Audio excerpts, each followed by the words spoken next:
Recording from Chester County, Pennsylvania, this is Coast to Coast Sports, your weekly breakdown of the Philadelphia Eagles, Los Angeles Rams, and NFL teams from around the league.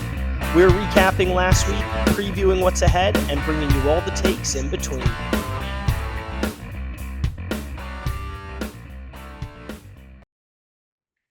All right, welcome to Coast Sports. This episode is sponsored by Restoratives Physical Therapy and Rehabilitation in Thorndale, Pennsylvania, one of the only private physical therapy practices in Chester County offering one-on-one care with a licensed physical therapist. Call 484-378-7987 to book an appointment today. So we skipped last week, week 11. Don't have a good excuse, just kind of got a little busy. We do this in our free time. So we are on week 12. So we can recap what happened this week, which has been, I think, a highlight of this whole Yep. podcast. With the Rams performance and the Eagles performance. I think it was a really good outcome. So we're going to recap the games, and then we'll look forward to the games for Week 12. I think we should recap the Eagles-Cowboys first, because I know you guys have a ton to share in your thoughts. So Eagles lost to the Cowboys, 21-24. They I actually didn't watch this game at all outside of Red Zone. This was the first time I didn't watch one of the games for this podcast. And I'm just looking at some of the stats on ESPN right now. The Eagles had an over 90% chance to win from the end of the first quarter through the end of the third quarter. And then something went wrong between the end of the third and the end of the fourth. So we're just going to go over some game stats here. Jalen Hurts, 27 for 39, one touchdown pass, 289 yards. Not terrible stats there, but he did good on the ground for two touchdowns, only 33 yards, but he's a touchdown machine. I love him on my fantasy football team. 110 yards receiving for A.J. Brown, so that's pretty good, and a touchdown. Then on the Cowboys side, Prescott had 354 yards, 23 of 36, two touchdowns and an interception. Williams had 87 yards on 27 carries, and I'm guessing this is going to be a big sticking point. Pickens with 9 receptions for 146 yards and a touchdown. Let's see. Who do we want to start with? I think Ryan, you don't want to go, so I would love for you to give me your thoughts. Very good intro, Core. I wanted to skip this week.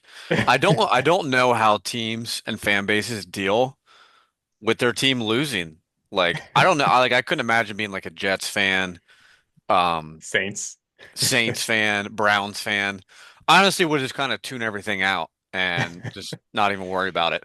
But when you're as talked about and discussed as the Eagles, I don't know.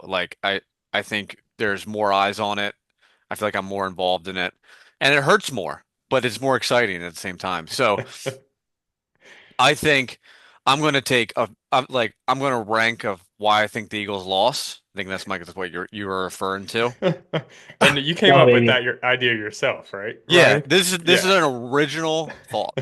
Okay, original thought. So I Give us your spent top 4 or 5. four or In five. order. In order. Okay, Also, I I real want the quick, number we are one. gonna get a guest um here in the next couple minutes, so let's we'll loop go. him in a second. But Ryan, you continue. All right, perfect. So these flip-flop. One, I'm so livid. This is the 2023 season over and over again. I think the number one reason why we lost is execution on the offensive line. Um, I think I've watched. There's a guy named Shane something on X. I watched like 80 clips today on this Yeah. dude's X's and O's, and I honestly think like Landon Dickerson and Cam Jurgens, kind of the centerpiece of our run defense, they're getting pushed off of the block. And Saquon apparently is not seeing the holes, and our run game is literally non-existent. In the second half, when we're up 21 points, we can't run the ball. A team that ran the ball 2,000 yards the year before. Okay? Literally can't run it. we're averaging 2 yards a carry, so we're throwing the ball, which is not our strong suit, down, I mean, up 21 points. So I think, and I'm going to pause real quick as Noah's joining. Noah, welcome, brother. Hey Welcome, Noah, brother Noah.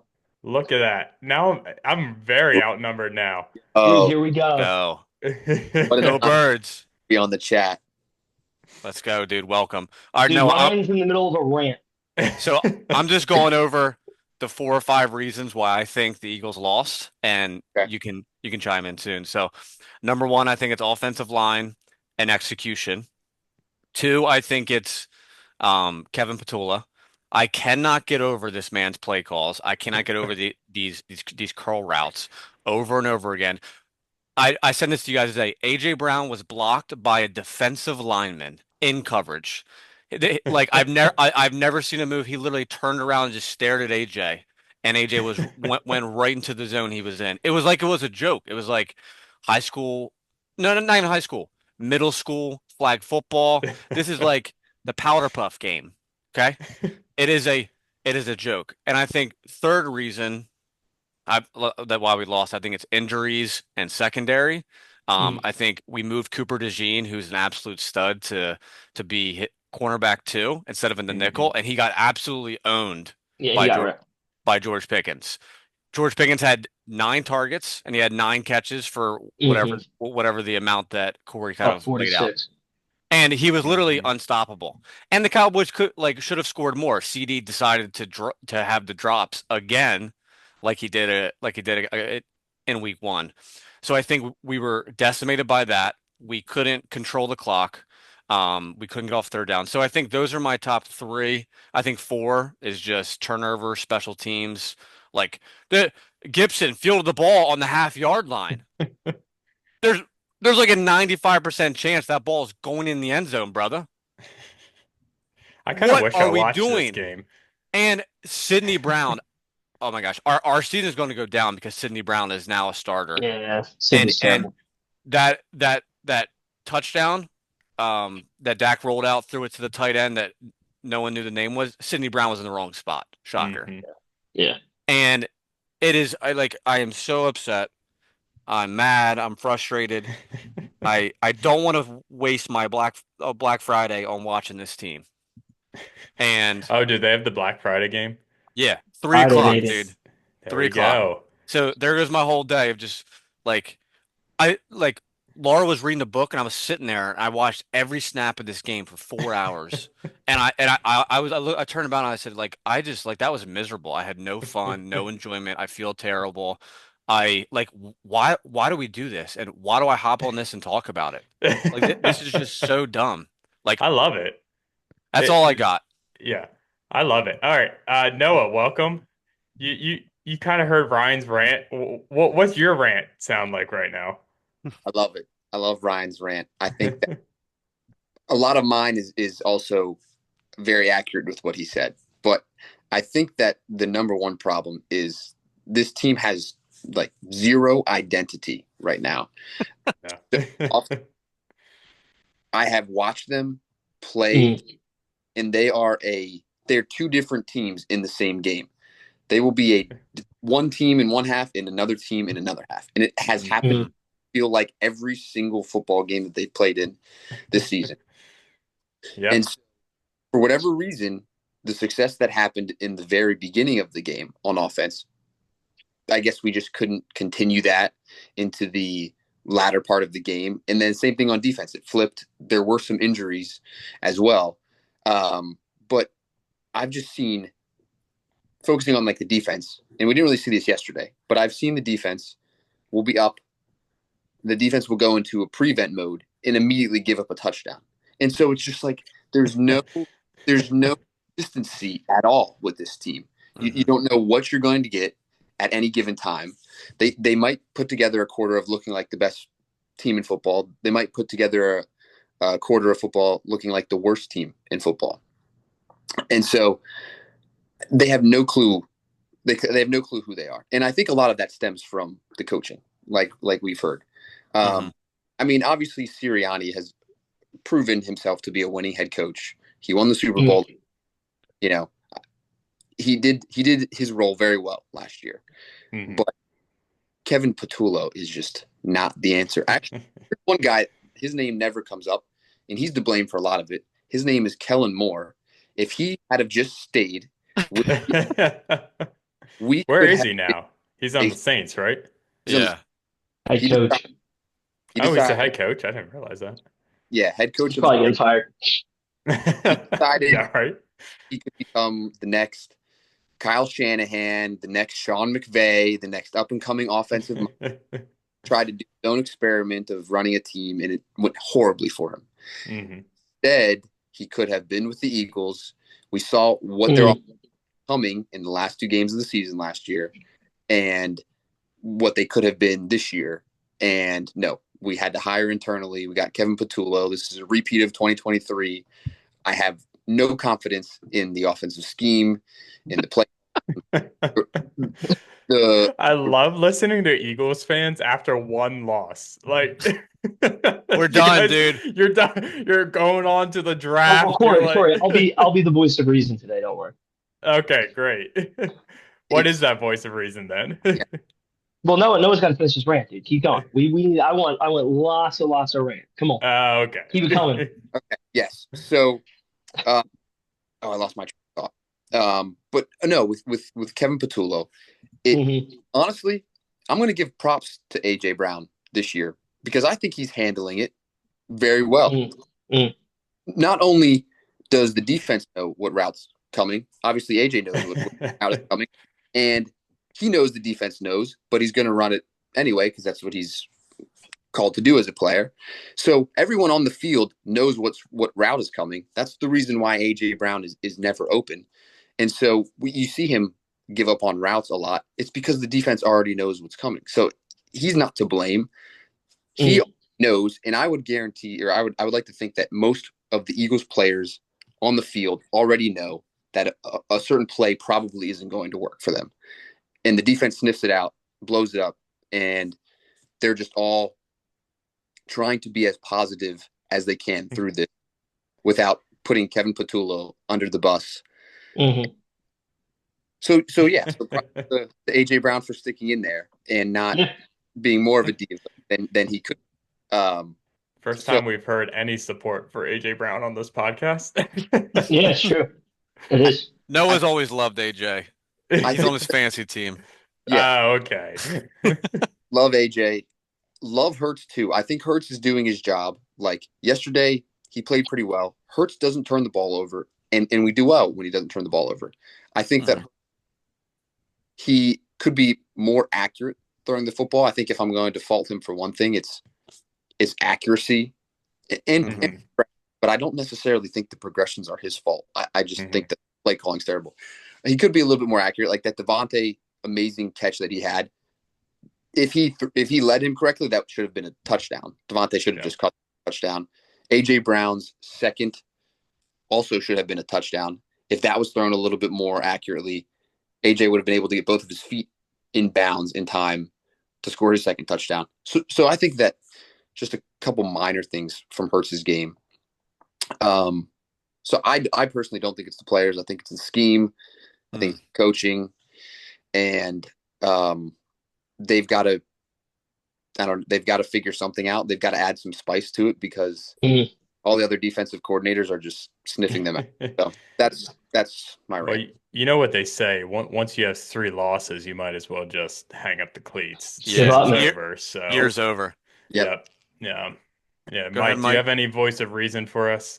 All right. It's just despair. Now the voice of reason. First off, the irony in my circumstances, I took Dallas to win the game. I predicted them to win the game. I predicted the Eagles to go 11-6 at the beginning of this season.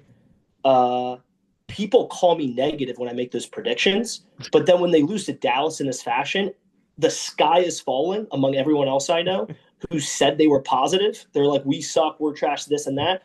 And I sit there and go, no, we're actually totally fine. So I actually don't know who's negative and who's positive. I think that I'm actually a voice of reason and everyone else is just bipolar, realistic. Okay. Anyway.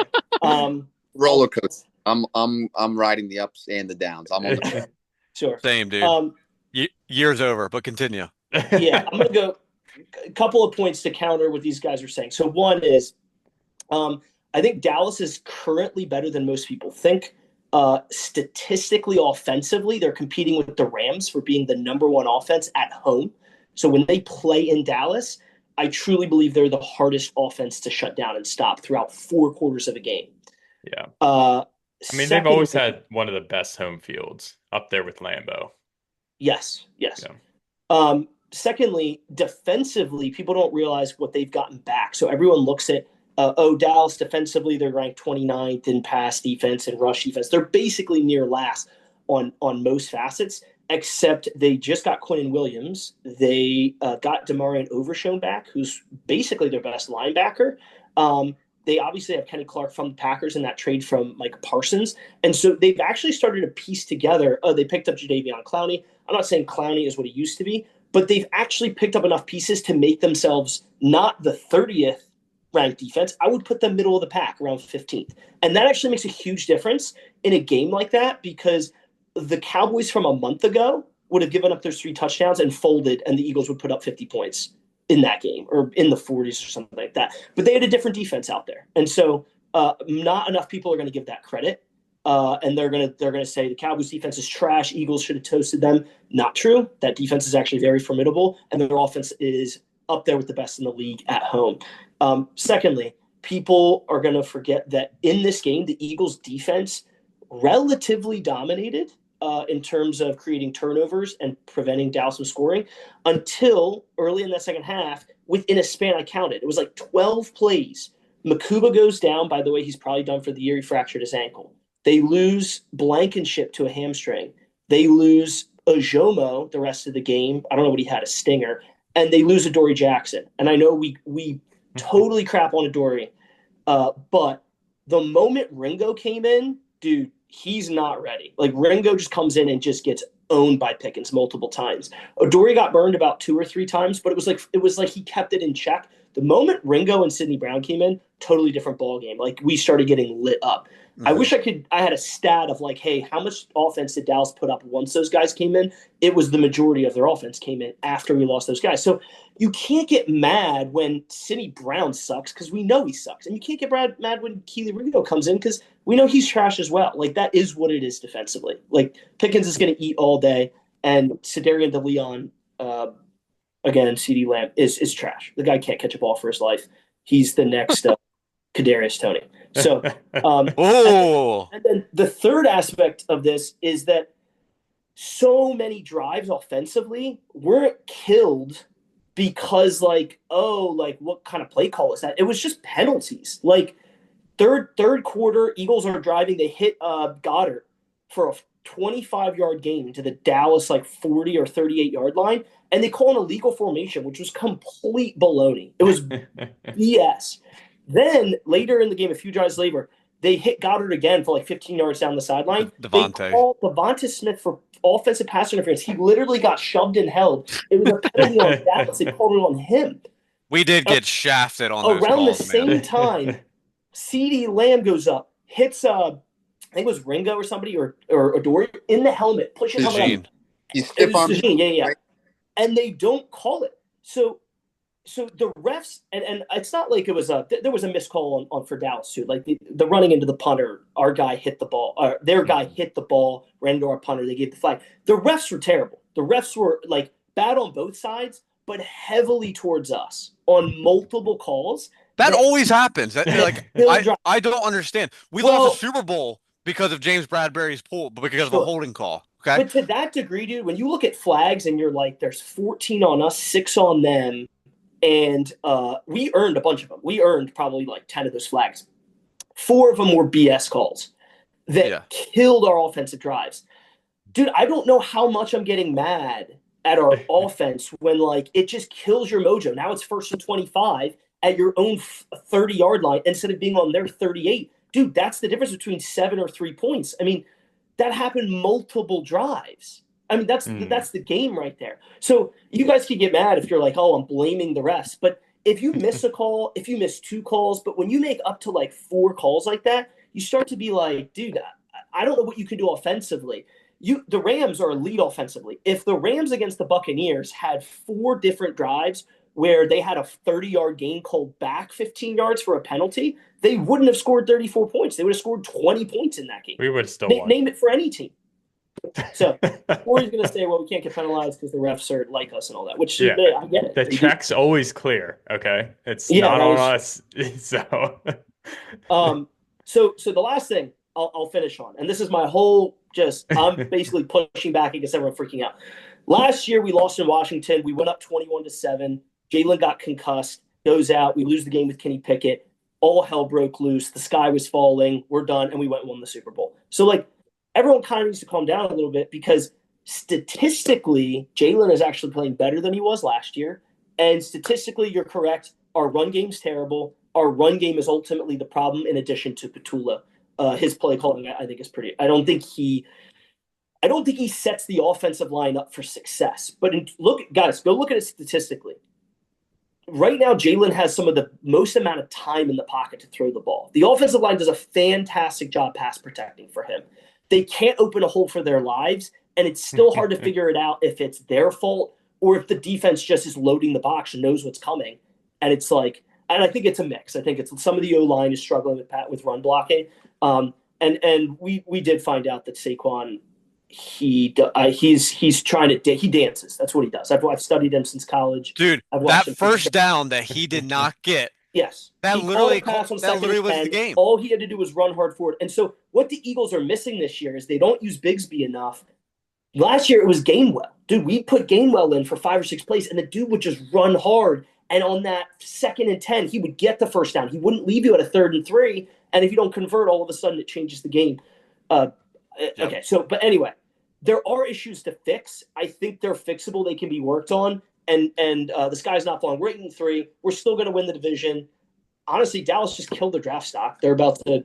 I hope they beat the Chiefs because they're going to finish 10-6-1, miss the playoffs, and they'll end up 16th, 17th draft pick instead of top 5. So good for them.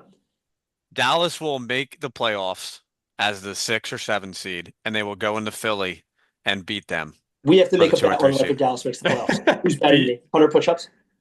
I'll do. Always I will bet right. I will bet Ryan's 100 push-ups straight up that the Dallas makes the playoffs. Yes. All right. Right now. Yo, you guys are our witnesses. Yep. Done. I saw it. Well, while we're at it, Corey, we have to confirm one other bet we made. Eagles, Bears, straight up. Ryan's taking the Bears. This is just like we did earlier in the year. He took the Giants in Philly. I took the Birds. We all know the result of what happened. Easiest bet of my life. So we're betting. What are we betting, Ryan? 70 to 40 push-ups? Yep. All right. 70 push-ups to 40 push-ups. I do 70. If the Bears win, when the Eagles win, he will do 40 push-ups. 40 push-ups? That's nothing. All right. Well, he's afraid to do 50. I wanted him to do 50 to 80. He wouldn't do it. Right. You at least do 50 to 80. 40. No. 40. Well, we're going to get into that. Mike, there's no way that you can say with this team. Dude, what I always say in football, dude, trust the eye test. Sure. Our offense just doesn't look right. Like Noah was saying, we have absolutely no identity. We literally can't run the ball. You are right. You did make great points kind of with the penalties. And yes, they were drive killers. But this is on the assumption that you're placing Dallas in the 15th best defense, which they're just not in statistically. Correct, they did add Quinion Williams and the other guy. You don't think Damari Overstone and Quinion Williams combo changes that defense? Not from – dude, I saw a stat, I think 3 weeks ago, right before they played the Raiders. They were 2nd in total offense and 31st in total defense. Dude, they didn't have Quinion Williams or Damari Overstone. Yes, but does that move you from 31st to 15th? Dude, I thought the Eagles should run them over. Any offense, I think, can run them over. Take the Eagles. They just added Nakobe Dean and take Carter out. Think about when we played the Giants in New York. No Nakobe Dean, no Carter. How did our defense look in that game compared to how it looks the last 2 games against Green Bay and Detroit? What about yesterday with Carter and Dean? We also added Jalen Phillips in too, guys. Jalen Phillips. Yeah, that's true. But guys, we lost Makuba plus Ajomo plus Blankenship. And we lost Adore. We had Keely Ringo and don't forget about Jair Alexander. Sidney Brown, dude. I'd rather play with 10 people on the field. Yeah, Play with but, 10 people. So I don't understand how you could like now if you wanted to argue, oh, we're going to lose to the Bears because defensively we're not going to be ready because like if Blankenship can't go with the hammy, Yep. we literally are going to have We have no Sidney state. We have Brown no and I don't safeties. even know who No. at safety. We're going to be the Detroit Lions last year when they lost their entire. Yeah, I get it. But the thing is, right? Remember in 2023, I was at the Cardinals game. We put up Yeah. 30 some points, Yes, and it was and Sidney we- Brown. It was Sidney Brown. it was Sidney Brown, and we lost because the play calling down the line, our defense could stop nobody. We Yeah. just beat the Lions, who scored 6 points, and the Packers, who scored 10. If our defense is not Hall of Fame elite, we lose every single one of those games convincingly, easily. It's not even close. It's like Yeah. 28 to 10. Like, Yeah. and like this offense it's worse than 2023. It's worse. And our defense got exposed yesterday because of the injuries. But the sky is falling. And Ben Johnson is gonna route us up. Route us up to no end with those safeties. Dude. DJ Moore, Luther Burden, DeAndre Case Swift, anyone dude. a reminder, the Bears' last 3 games almost lost to the Bengals, beat them on a last-second fluke play in Cincinnati. We're losing the Giants by double digits until Jackson Dart got hurt and Russell Wilson just shat the bed. And then beat the Steelers with Mason Rudolph. Mason Rudolph had a chance to win at the 50-yard line. All he needed was like 15 yards to kick a game-tying field goal. Mason freaking Rudolph. They almost lost to. So anyone who's talking up the Bears, go back. The Bears and are back. Look at their last 3 games. The Bears are back. Bears are absolute garbage. They're trash, and that's why the line is 7 points. Because the bookies are like, dude, they suck. To your point, Mike, I'm shook that the line's 7.5. Dude, it's because they don't take the Bears seriously. The Bears are not that good. They are like the biggest 8-3 frauds I've ever seen. The Bears are not what their record shows. Okay. I think fair enough. I think that we'll go in, or I think it's at home. So the Bears will come into town. We'll handle business, but I just don't think that Kevin Patullo is going to show anything the rest of the season unless he somehow takes an offensive coordinator course for the rest of the year. Oh my gosh, these routes, dude. I'm going to lose my mind. Someone made a great point. He's been in the NFL for 18 years, and no one's given him a shot at offensive coordinator until the Eagles were in a panic situation. Nobody was left, so we had to hire from within, and it was panic hire that got him first shot at offensive coordinator. It wasn't never hire from within. It wasn't. The NFL. He earned his first shot as offensive. Unless you're the Rams. So unless he uses ChatGPT to give him wild offensive knowledge, I don't think that can change. Which is why I think that the sky is falling, because there's a ceiling that can't be raised. And yes, that's my personal take. But, I mean, it's been weeks after weeks of the same thing. Honestly, I'm watching the same. They have been on edge so long, and I keep saying that. Like, something was going to break. I don't know if spot on in that they can't run the ball. That is true. And if they can't run the ball, it's a team that requires Jalen to throw way differently than he did last year. His numbers have to be. And I was banking on the defense being like elite without Makuba and if I don't know. I mean, Blankenship's okay long term. So I mean, I don't know who's your other. Marcus Epps is supposed to come off. Marcus Epps and Sidney Brown, dude. I'm fine with Marcus Epps. It's bad.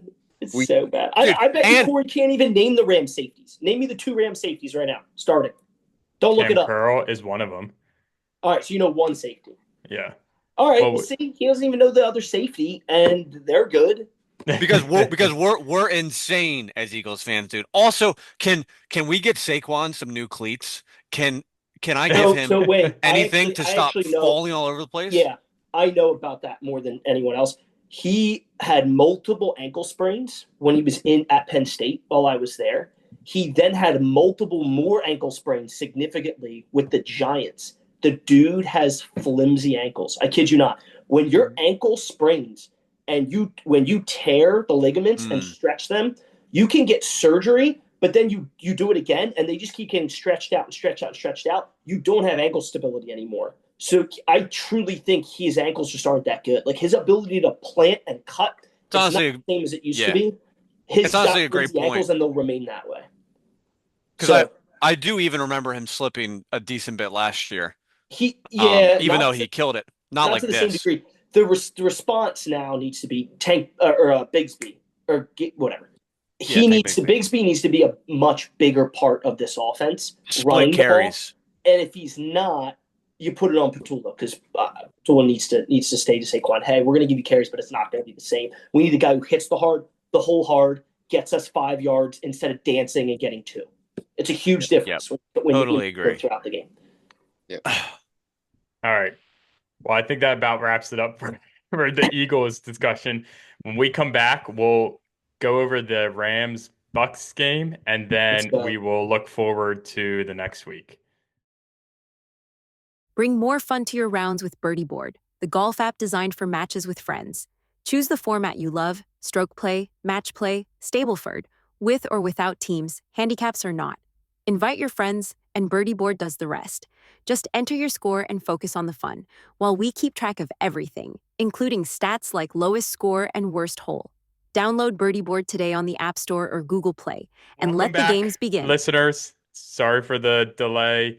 I had to cut off the Eagles fans from still talking about Eagles stuff, but don't worry, I reined them back in. We're going to get on to the better team now with the Rams. They had a commanding win, unlike the Eagles versus Cowboys. When the Rams got to that 90% threshold, we continued that 90% chance of winning, got it all the way up to 100%. And we held it there from the point of getting it. So good game for the Rams. But all in all, it was a incredible game for the Rams. I thought the Bucs were going to be a pretty good test for the Rams. It was also, there was a lot going on storyline wise. The Baker Mayfield, this was the first time he was back in LA after being on the Rams team. And if you remember, I think it was a Monday night game that he had. Thursday night game. Yeah, Stafford was out hurt. Good memory. And Baker Mayfield came onto the Rams like 2 or 3 days before, pretty much learn most of McVay's offense, or at least enough of it, and won us that game. And a lot of people contribute that moment to Baker kind of resparking his career, and then he's gone on to have a lot of success at Tampa. So you have that storyline, and then this game was a Ring of Honor game for Aaron Donald as well. So you had that going on in the background. They were giving away Aaron Donald bobbleheads at the game. I really wanted to figure out how I could get one of those. So they had all that hype going on too. And we were tied in the conference for first place. So we had a lot of storylines going on there. And I think it played out as good as it could have gone for the Rams. So here's some of the stat lines from the game. I wanted to talk about the most important stat line of the game, which is our kicking percentage, which was 100%. We were 2 for 2 for field goals, and we were 4 for 4 for extra points. Had a long of a 52. I feel good about our kicking game now. The one weakness is gone. I know. Our one weakness is gone, and look at us now. Mevis is the kicker? Mevis? Yeah, so he was on what's the spring football? That it's not XFL now. UFL. I think he was on a UFL team last year. That's awesome. He's on like the Seattle Renegades. Yeah, exactly. So guy looks so old. They called him they gave him a nick. I think they called him like the thick kicker or something like that. Oh my gosh, he looks like my physics teacher growing up. Yeah, he weighs like over 200 pounds. Yeah, he's stocky. Oh my God. He's 6 foot 245. Let's go. Look at him on ESPN. Look at a closer picture of him. He does not look like an NFL player, but man, can he kick. Is he doing kickoffs too? That's a good question. I didn't even notice if he was doing kickoffs. So Cardi is still rostered. We actually haven't cut him yet. You guys have 2 kickers. That's wild. Yeah, so I'm not sure who. I didn't even pay attention, if I'm being honest. Like, we were just doing so many of them. I just You're just watching Yeah, Stafford to Devontae. it's All Stafford to good. Devontae all game long. Um, Stafford still looking good. He's on a streak right now. I think he's had like 27 or 28 touchdowns without an interception in a row. 273 yards last night, 25 for 35. So Baker played only one half of the game. I think he tore something in his left shoulder. Um, but he did play a whole half of football, and he was only 9 for 19 for 41 yards, one touchdown, and two interceptions. And one of those interceptions was brought back for a 50-yard pick six. Mm-hmm. So stat line overall looking really good. Um, and the best thing that happened was the Eagles also lost. So the Rams are now first in the conference, not securing, have a good chance at controlling our destiny on that first round bye.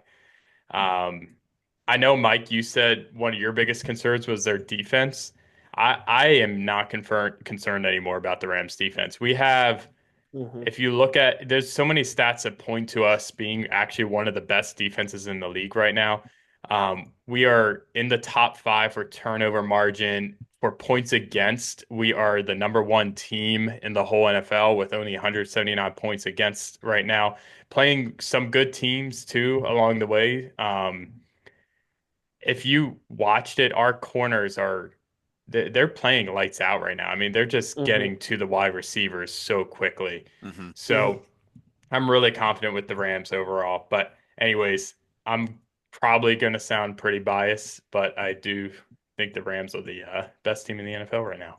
So No, I don't Yeah. think there's many disagreements. yeah, I agree. cool. Yeah. All right, Can let's wrap it up. No, Can I- just kidding. He's like, I don't want to hear from any of you. I We're know, the right? best. I'm just Shut gonna up. leave it at that. Everyone's saying, yeah, Rams are the best team. I'm just gonna list some stats real quick. Mhm. So one, I totally agree with Corey. Corey, I'm very happy for you. I do think if the Rams played the Eagles next week, we would get, as Mike quotes, bent over. Okay. All right. Poor kids. So yeah, the Rams currently have so Stafford leads the NFL in passing touchdowns, which is 30. Adams leads the NFL in receiving touchdowns, which is 12. Yep. Nakua has the most receptions in the NFL at 80. And the Rams, to Corey's point, is the best scoring defense in the NFL. This is the NFL's best scoring defense, 16.3 points per game. Yep. They're the first team ever to have all 4 in the same season. Yep. So, right, the biggest issues we had with the Rams are what? Like the cornerbacks and the special teams. Special teams have improved. It looks like the defense has improved. And their D line has always been one of the best. And because of that, Stafford is now the MVP favorite on FanDuel, and the Rams are now the betting favorite for the Super Bowl. You couldn't ask for a better week for the Rams, and they balled out on Sunday Night Football in front of the whole world. I didn't watch 1 second of it because I was so mad of the Eagles, but I did watch the highlights, and it was like every second of it. Yeah. And right now, the Rams are the best team in the NFL. And if the playoffs started next week, they would, I would literally put the rest of my FanDuel money that I bet on the Cowboys. Good job, Brian. Right on the Rams. I think they're an outstanding team, well coached. I sent Noah, or I sent someone that route that Puka ran. Eagles could only dream about that route. Puka was 7 yards away from the nearest defender. Not even touched. Not even touched. It's like it's wild. Like Devontae goes on a little. Did you see the over the shoulder throw fade Yep. to the end zone corner? Oh my gosh! Stafford looks like he could put the look. ball anywhere right now. Yeah, and it's honestly it's awesome to watch good football like that. You guys have a great team. I really have nothing negative to say, but those are my comments. Yeah. All right. What are your guys' thoughts? Who wants to go next? No, what do you got, dude? I have Stafford and Devontae Adams on a fantasy team. This team was coming into the year Actually, I was tanking last year, and I was going to continue tanking this year. And then duo of Stafford and Devontae Adams happened to me. And Nice. thing that had actually happened to me so far this football season. Mm. My team has secured a playoff spot. My team, I think, second, tied for first, something like that. And I was supposed to be last in the league because of Devontae. So they are the best thing that has happened to me so far in this football season. Not the Eagles. Stafford. Yeah. I have a similar. I have Stafford starting, but I have both Puka and Devontae Adams starting. So that my fantasy team's doing pretty well too. It's amazing. And Wow. I am incredibly jealous of the mind of McVay because, like, Oh, we- yes. Yep. anytime you see Puka Nacua, he's wide. He's wide. If you're the defensive coordinator of the opposing team, you got to be thinking all week long, how are we going to stop Puka Nacua? And week after week after week, nobody can do it. Nobody can. He's just wide. Not to mention you have Devontae Adams, who's looking like he's on Green Bay again. Yes. Mm. Devontae Adams are looking potentially the best that they've looked in their careers. I know Devontae is normally used to more of a workload, but he doesn't really need to with Puka. So, I've read that their relationship, Puka and Devontae, is incredible. Like they have Oh a my really gosh. good relationship, and I think that's why. Can't they're- write it up better. Yeah, you just always watch. Like I watch the short videos from like the Rams YouTube channel and stuff, and they're just always laughing with each other and joking around and stuff. And I was like, they have the chemistry there too, which is hard to see, but like if you watch little videos like that, you can see it. Mm-hmm. You literally had Devontae Adams says, "I'm having the most fun playing that I've ever had. I'm so grateful to play for a team like this." And when we have our star receiver quoting Exodus about not being heard and wanting to leave. Look at that difference. I think this is what Devontae was looking for in his prior team. Yeah. His getting reunited with Rodgers, right? His end At of the his Jets. career, Yeah. for something like a great way to just end his career, and it didn't happen with Rodgers. And in fact, it was an absolute train wreck. And at that point, people are just writing Devontae Adams off. I was writing him off my fantasy team. I was probably having I think a lot of people were. I had him on my fantasy team in No Nice League, and I traded him. Yeah. Yep. And now he's just lighting it up with the Rams. And it's probably great being the wide receiver too, because the pressure isn't all on Devontae Adams. It's not the Devontae Adams show. It's the Puka Nacua show. And right, could be. Yeah. And he's just you say that, but then you look like he has the most touchdowns in the league. And I feel like he loves that. Like I watched the Rams game, and I feel like we have two number one wide receivers, but they're number one in their own ways. Like Devontae's number one in the red zone and Puka's number one everywhere else. It's like we have a threat from catching the kickoff all the way to the goal line. Yep. And that just, how do you stop that on defense? Yeah. And like, then, I think like you guys have a perfect combination with Puka and Devontae. Like Devontae is a specialist in the red zone with like those quick steps. And then like Puka is just like, he just moves the ball down the field like I've never seen. Puka plays just like Cooper Kupp did.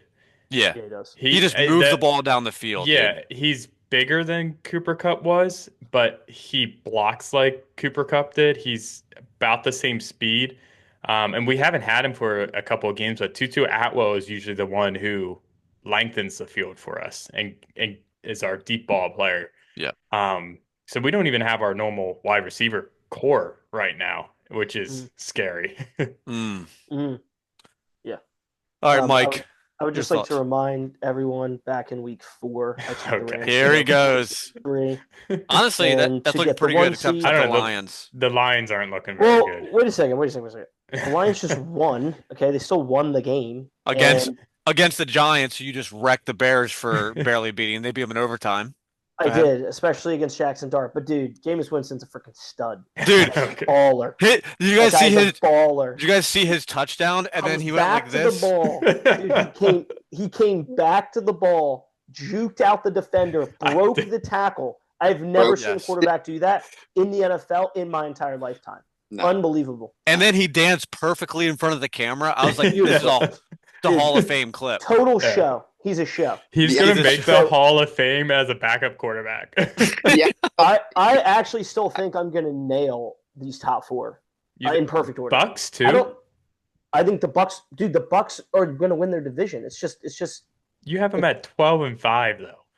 Oh, I'm talking about the order. I think I'm going to get Rams, Lions, Eagles, Bucs. I think it's going to be in that order. And then the one I missed is the Niners in there. It'll be Seahawks, Niners, and whoever the seven. It won't be Dallas, but it'll be the Bucs. Besides the point. The Bucs do have a very easy schedule left. My gosh, dude, easy schedule. Look at their schedule, and then they now Baker is hurt, so who knows how serious that is. Yeah, true. Yeah. The Panthers, I guess, could shock everyone and beat them out for the division, but the Panthers suck, dude. They're going to lose to the Niners tonight. Then they play the Rams next week. They're going to lose that game. Okay.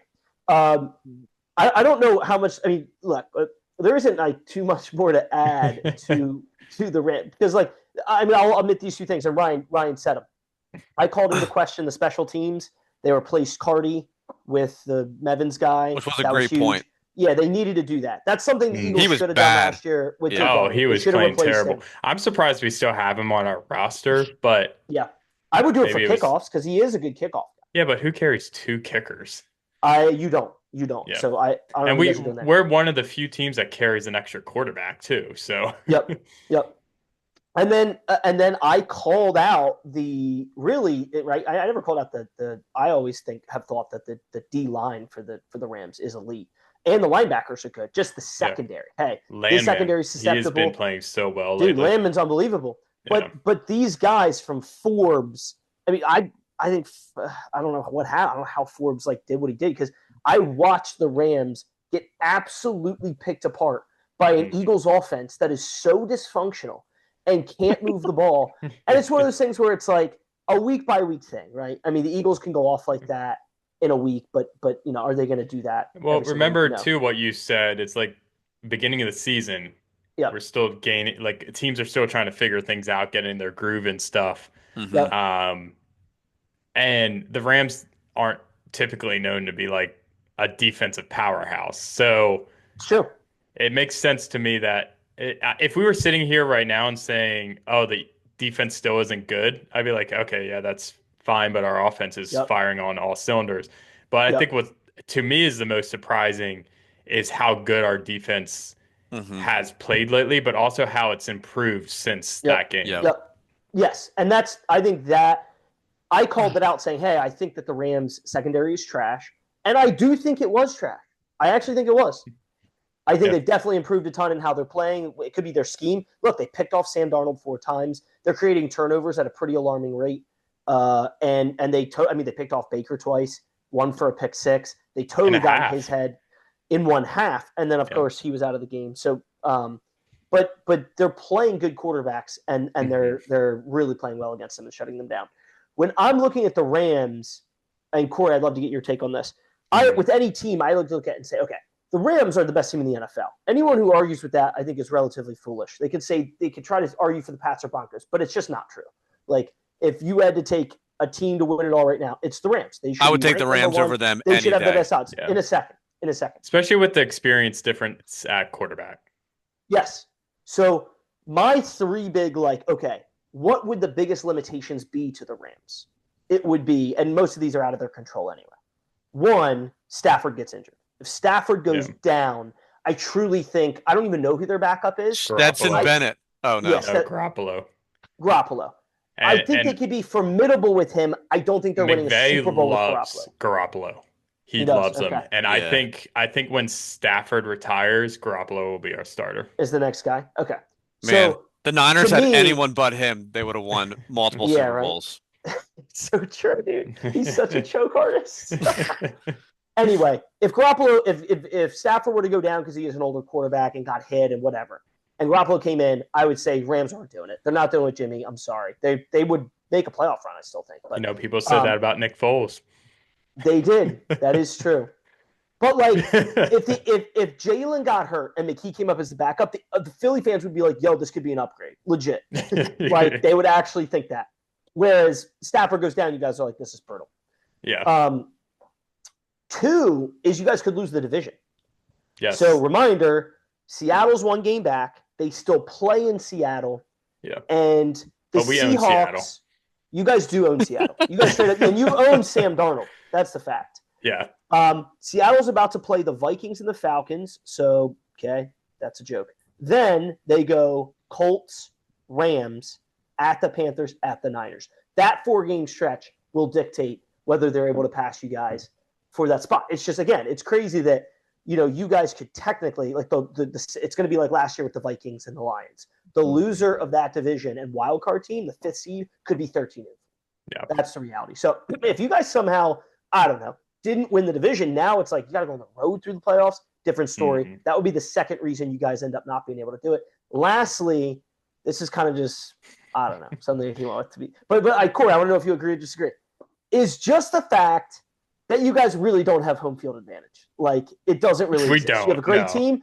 So, like, for instance, if I'm the Eagles and I'm like, okay, in the divisional round, we have to either go to Detroit or to LA, even though you guys are the better team, part of me almost feels like, well, we might have a better chance in LA because Detroit is just a brutal environment. You were in it a few years ago when you watched LA go, and you're like, it's the loudest environment you've ever experienced. Mm-hmm. And I know Detroit did choke to Washington last year, but there's something about, like, man, we have to go into this hostile environment that is, like, intimidating. The Rams just don't have that. Like, No, they home don't. to LA, and you guys won the Super Bowl in 2021 without, you won 2 home playoff games, and without having that.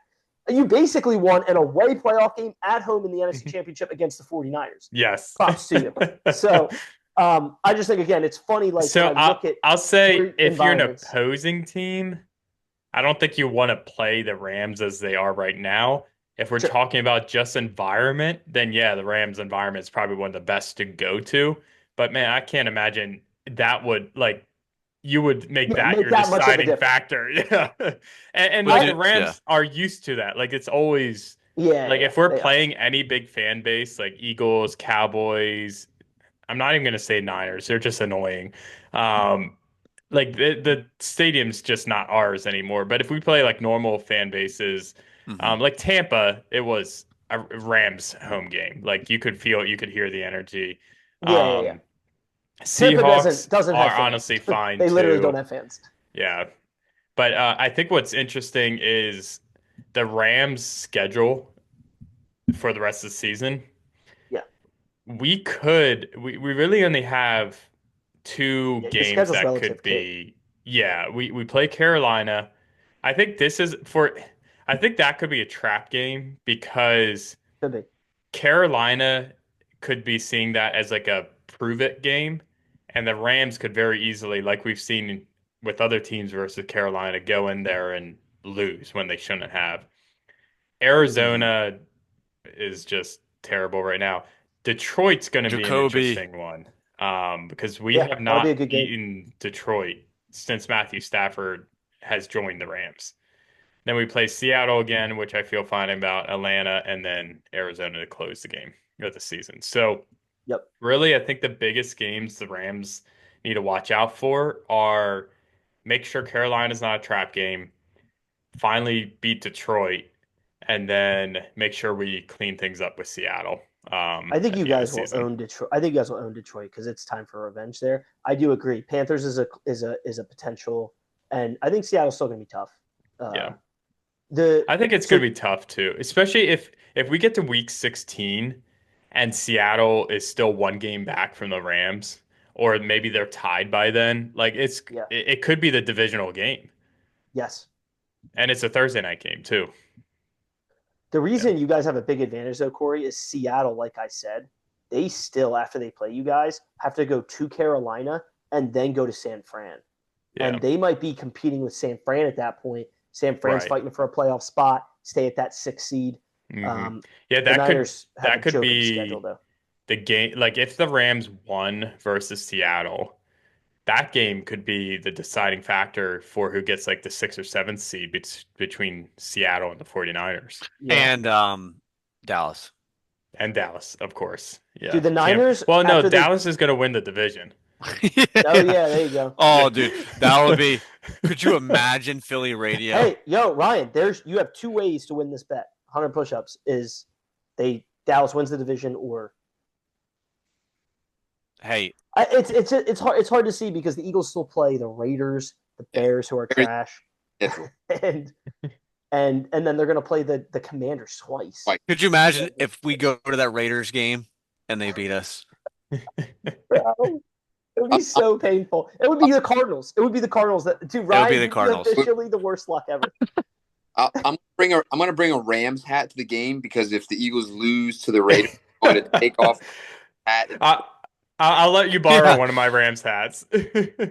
Honestly, I'm now right that there we with Noah. followed the Rams all season, if the Eagles get eliminated, I'm pulling for the Rams at this point. Yeah. And I've always loved Devontae Adams. I love Puka. I'm honestly not a huge Stafford guy in terms of his personality, but I love watching him play. Yeah. And I really like Sean McVay. So here's the last question I want to ask with the Rams is because I've thought about this a lot. If the Rams go all the way, Stafford gets MVP, they win the Super Bowl, is Stafford retiring? And then is there anyone else that could retire on the Rams? Good question. If Stafford wins MVP of do you mean Super Bowl MVP or the MVP of the league? League.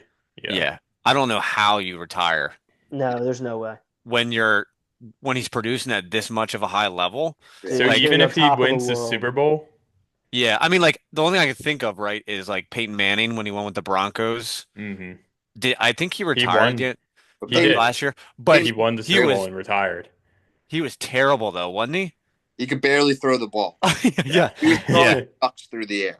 yeah. So that's the difference between Stafford. Stafford is still throwing bullets. Stafford's slinging it everywhere. So like, I think it's a little different. Like, I don't know, Corey, if you're thinking about it more from like an Aaron Donald perspective, but I was thinking of yeah. it that like the last like 2 or 3 off seasons, we've heard rumors of whether or not Stafford would retire, and I wonder if that would be what he is waiting on. Yeah, I mean, that would be like he would solidify himself in the Hall of Fame. Yeah. I assume he's already going to go, but yeah, I just don't know how you do it. And I think if that happens, I think Devontae comes back. I think Stafford comes back. I honestly think like the Rams are such a good run franchise that Stafford's like, I'd be an idiot not to stay. There's been rumors that Aaron Donald would return for a playoff run. I would literally be like, like Aaron Donald would come in and be like, hey, like I haven't worked out in a year. I'd be like, put on your pads. You're playing play You're one. You're starting. I don't care if the best D line. Like that's how good he is. He hasn't missed a workout day since retiring. He could probably hit the ground and be better than 80% of the tackles in the league. He is jacked, dude. And straight jacked. Dude, Donald gives me very similar vibes to like Luke Kuechly or like Andrew Luck. Like I think they retired when they were at the peak. Yep. Yes. Right? Yeah. Aaron Donald, he's still playing really well. Yeah. Luck and Kuechly, they retired because of injuries. I think Donald is fully healthy, like 100% ready to run. Yeah. Yeah, and like seeing your team, like seeing yourself get honored in the Ring of Honor and then watching them wipe the floor and you're not even playing. He's got to feel some sort of way, but who knows? Yeah, who knows? All right, let's look forward and do some predictions. So we've already previewed pretty much both games coming up, so we won't dive too much into that. But we have let's the Rams. Go over the record though, real quick, Core. Who's who's winning? Quick update: Panthers, Niners, 7-3. Brock Purdy has 3 picks in the first 2 quarters. Hold on, love it. Brock Purdy has 3 picks and they're winning the first 2 quarters. Yeah, because the Panthers suck, dude. They're trash. Okay, so you're just trying to influence the predictions. This is like the Eagles offense. The Panthers go 3 plays punt, 4 plays interception, 3 plays punt, 6 plays field goal. They're so bad. Also, Eagles last yesterday. Side note: the Eagles. Nick Sirianni said we treat turnover on downs as a turnover. like they don't commit fourth down. We made the Lions 4 different times turn the ball over on fourth down, and we got another turnover. So it means we had 5 turnovers against the Lions and scored 16 points. That, Mike, is why we're done. You can't go crazy on that game. There was so much wind there. I talked to 5 different people at the game. They said they literally couldn't see because it was gusts of wind just coming through. You couldn't throw the ball. All right, So you're right. Sorry, go off the offense that you saw in Dallas. All right. So the current stand. So no, we have been keeping track. We make we make the prediction for the Rams and the Eagles each game. So there's 2 wins up for grabs each week. So Mike and I are both tied at 11-8 for the season, and then Ryan, who's going to get cocky and throw this away. Ryan, you better take the Bears, dude. Don't chicken out and take the Birds. He's 14-5 right now, so he's a 3-game. Don't you Did you dare hear that? take the Birds. He's hear up that, Noah? 3 games on us right now. Don't you dare take the Birds. If Ryan takes the Birds, he's shunned from this group for the next couple weeks. All right, so I thought about trying to finagle my way of I'm just gonna pick whatever you guys pick for the rest of the year so I don't lose. We're making Ryan. We should do this. If whoever's winning has to pick first. That's a good honestly point. All right, that way the other guys get to decide whether they go the opposite. Ryan obviously takes the Bears. We're gonna go. We're gonna do both predictions then. Okay. So Ryan, you first. So Rams versus Panthers. All right, Rams, Panthers. I know it's a tough one. Yeah. I mean, honestly, these predictions are easy because the Rams are so good. I don't I'm pretty sure this game is at Carolina, but the Rams are still favored by 8.5 at an away game. And Mike just told me that they picked off Brock Purdy 3 times and have 3 points.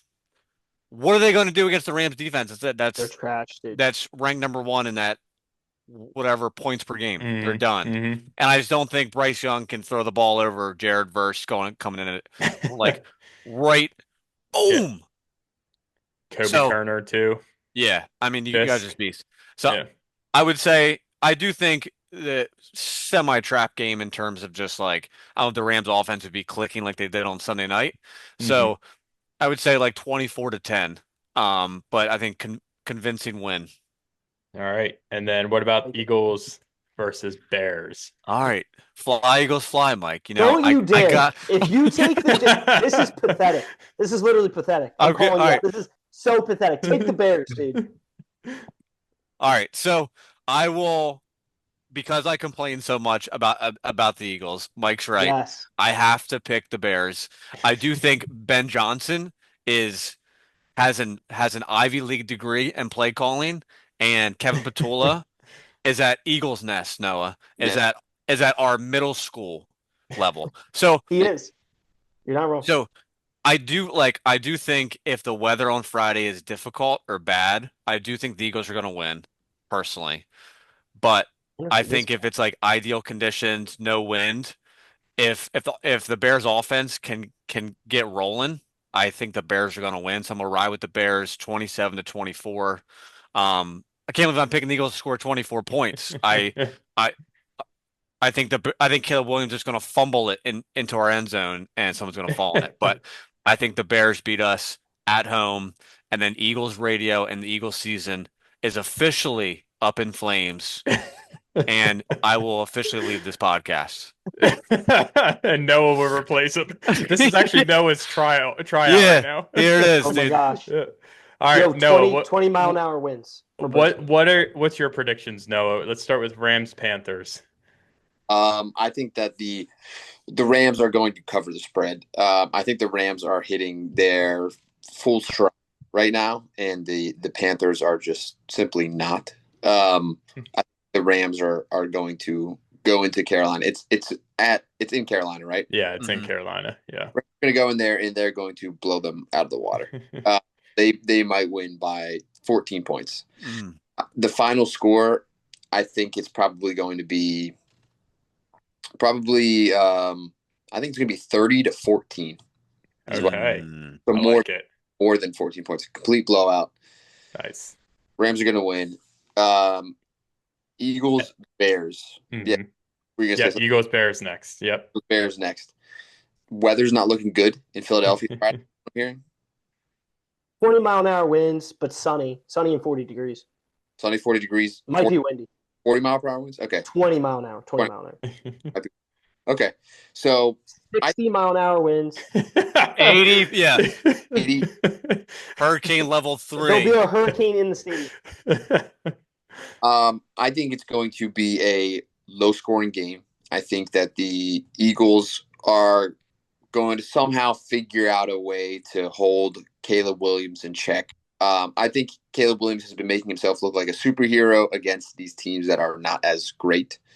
And so even with the banged-up defense, I mean, our secondary is definitely going to be banged up a little bit. We'll see if either of our safety – well, it sounds like Makuba's done. We'll see if Blankenship finds a way on the field. But I think that we're going to find a way to contain Caleb, get some pressure in there. He won't be able to throw. He won't have time to throw. So I think the Eagles will win this one. It'll probably be close. It'll probably be a 5-point game. I'm thinking it's probably going to be like, I don't know, maybe final score of 24-18, something like that. Right. Eagles are going to win. All right. Go Mike. Birds. Go Birds.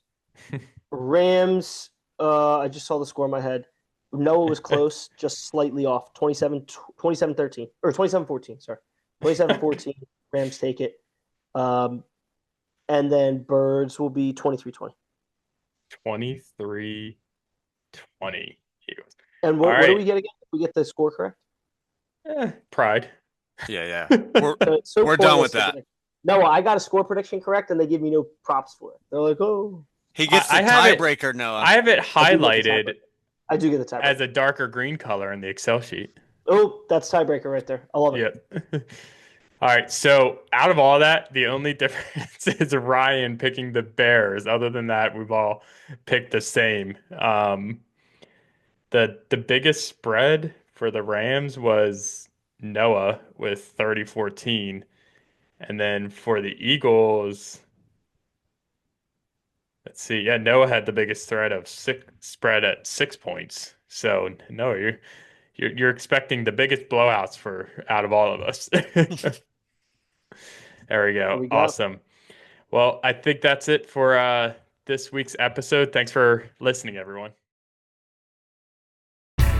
That wraps up this week's episode of Coast to Coast Sports. Make sure to subscribe, hit that like button, and share the show with a fellow football fan. From Philly to LA and around the league, we'll be back next week with more sports talk.